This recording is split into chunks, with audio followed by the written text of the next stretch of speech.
அனைவருக்கும் வணக்கம். சற்று முன்பு தென்னக ரயில்வே தமிழக மக்களுக்கு ஒரு மகிழ்ச்சியான அறிவிப்பை வெளியிட்டுள்ளது. இதை பற்றி விரிவாக தெரிஞ்சுக்கணும்னா இந்த வீடியோவை கடைசி வரைக்கும் ஸ்கிப் பண்ணாமல் முழுமையாக பாருங்கள். இந்த வீடியோக்குள்ளே போகிறதுக்கு முன்னாடி இந்த வீடியோக்கு ஒரு லைக் பட்டனை ப்ரெஸ் பண்ணிடுங்க. நீங்கள் இது வரைக்கும் இந்த சேனலை சப்ஸ்கிரைப் பண்ணாமல் இருந்தீங்கன்னா மறக்காமல் சப்ஸ்கிரைப் பண்ணிக்கோங்க. கூடவே அந்த பெல் சிம்லையும் மறக்காமல் கிளிக் பண்ணிக்கோங்க. சரி, வாங்க இப்போ நம்ம வீடியோக்குள்ளே போகலாம். வார இறுதியில் வரும் பக்ரீத் மற்றும் முகூர்த்த நாட்களில் கூட்ட நெரிசலை குறைக்க கூடுதலான சிறப்பு ரயில் இயக்கப்பட உள்ளதாக தென்னக ரயில்வே அறிவித்துள்ளது. அதன்படி தாம்பரத்திலிருந்து ஜூன் 14 மற்றும் 16 தேதிகளில் இரவு 10:20க்கு புறப்படும் 06:053 என்ற நாகர்கோயில் சிறப்பு ரயிலானது மறுநாள் காலை 11 மணிக்கு நாகர்கோயில் சென்றடையும்.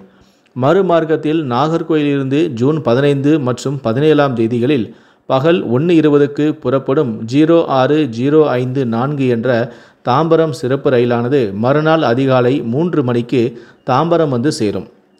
இந்த ரயிலில் 13 முன்பதிவில்லா பெட்டிகளும் 9 முன்பதிவு வசதியுள்ள படுக்கை வசதி பெட்டிகளும் இணைக்கப்பட்டிருக்கும் என தென்னக ரயில்வே அறிவித்துள்ளது.